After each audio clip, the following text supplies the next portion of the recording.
Thank you for tuning into the Generational Gauntlet Top 5 Faves.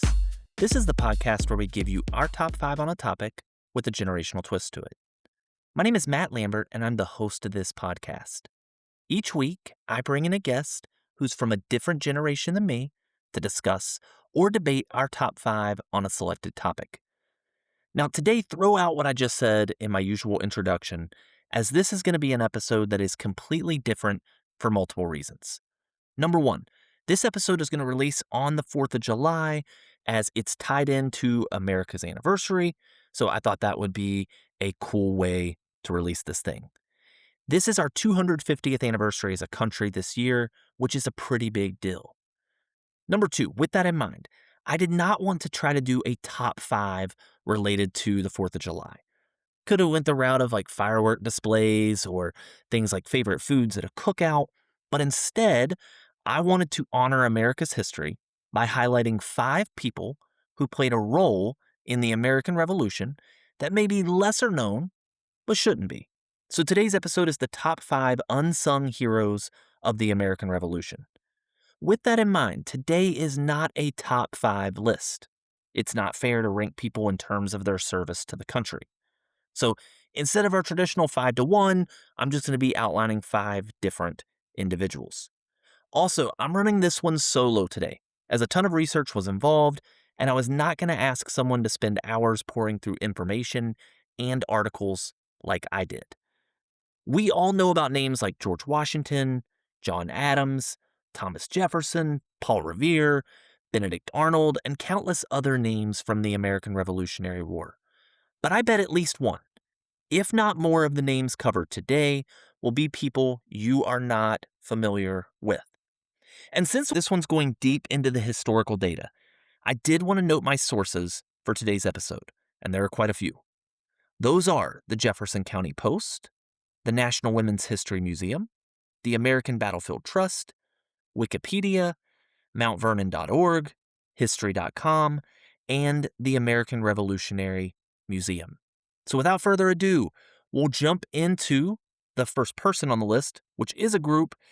And people likely know that wars are often won by intelligence, and the American Revolutionary War was no exception.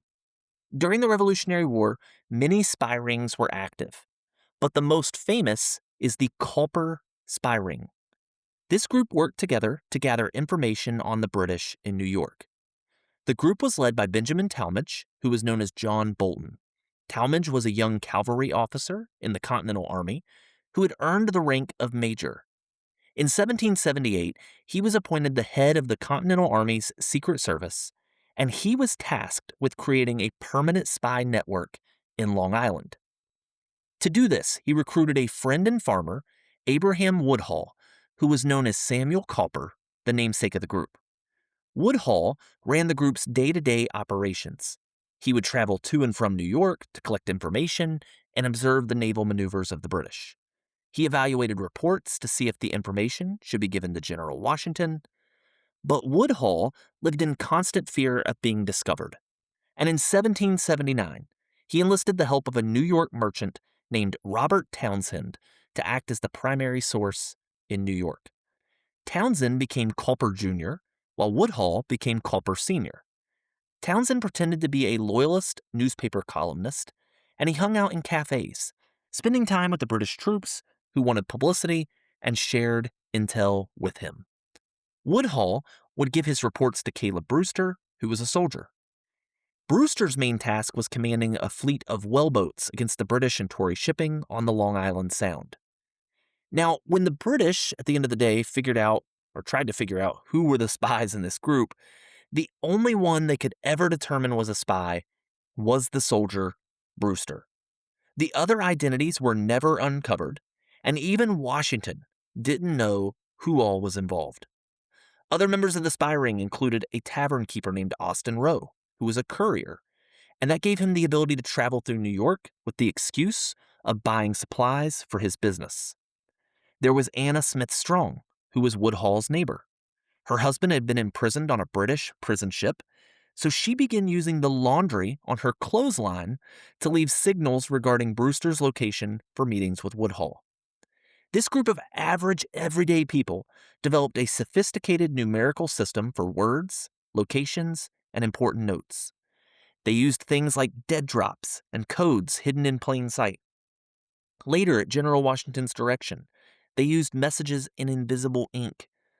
The group would gather more intelligence than any spy ring in the entire war.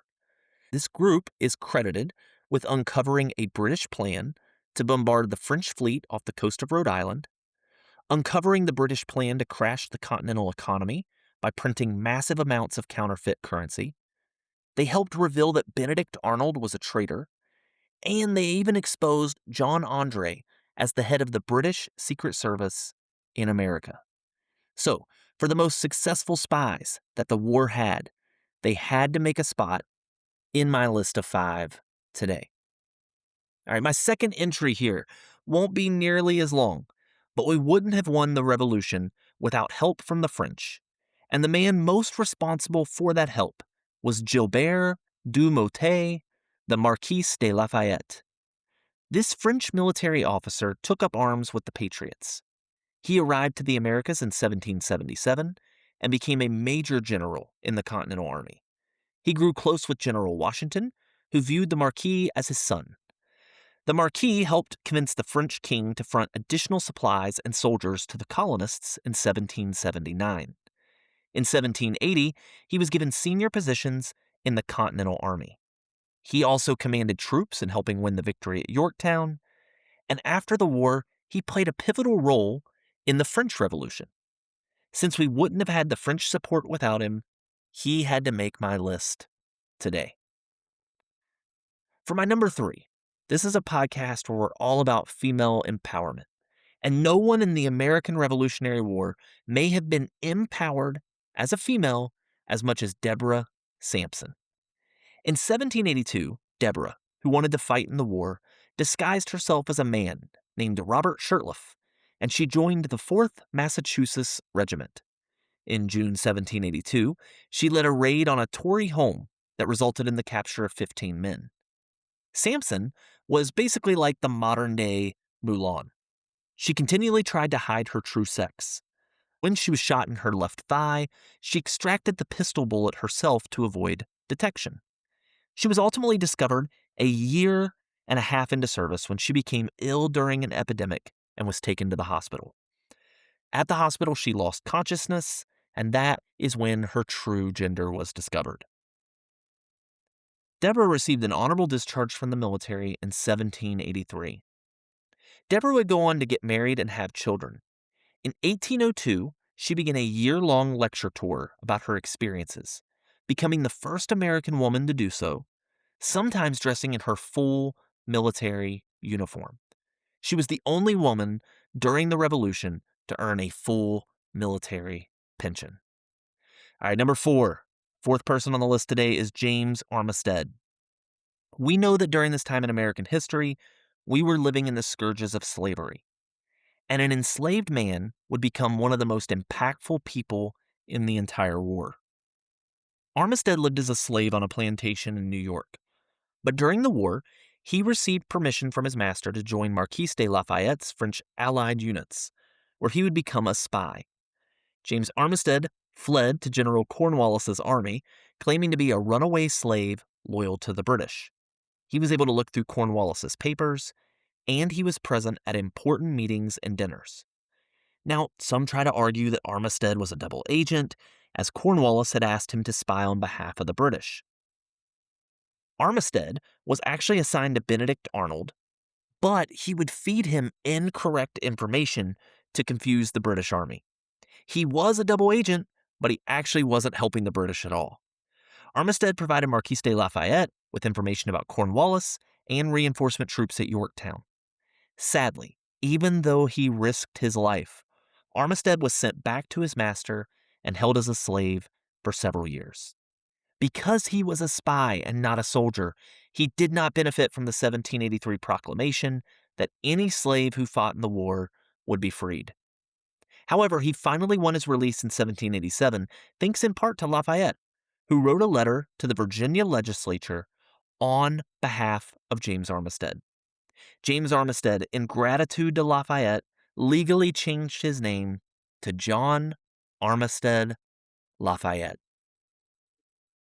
For the last entry today, we have a few kids who I know of that listen to this podcast. So my fifth entry, this is for you all. And I struggled with this fifth one, as I wanted a child who played a role in the American Revolutionary War. And sadly, I found out there were a lot of them. Kids as young as 7 years old were assisting during battles. Obviously, records, especially of child soldiers, are not the most clear. So I went with one that jumped off the page to me, and it was 12-year-old Presley Larkins. My daughter just turned 12, so trying to imagine her fighting in a war is insane and just seems impossible to me. But Presley was 12. Presley was a recruiter for the Virginia forces and a fifer. He ended up getting smallpox and went blind. But when his vision returned, he didn't go back to just being a kid. No, he went back to war. He would continue to serve in a military unit his entire life called the Old Guard Fife and Drum Corps. He even served in the War of 1812. So that's the list for today. Hopefully you learned about some people today that maybe they didn't teach you about in your high school history class. I hope everyone has an amazing 4th of July and appreciates some of these people who laid the groundwork for the freedoms in the country that we live in today. As always, thank you all for tuning in. If you've not done so yet, like, subscribe, leave us a 5-star review. If you have a suggestion for a topic you'd like to hear covered on the podcast, you can send those to generationalfave5@gmail.com. That's generational, FAVE, the number 5, @gmail.com. Thank you all for tuning in.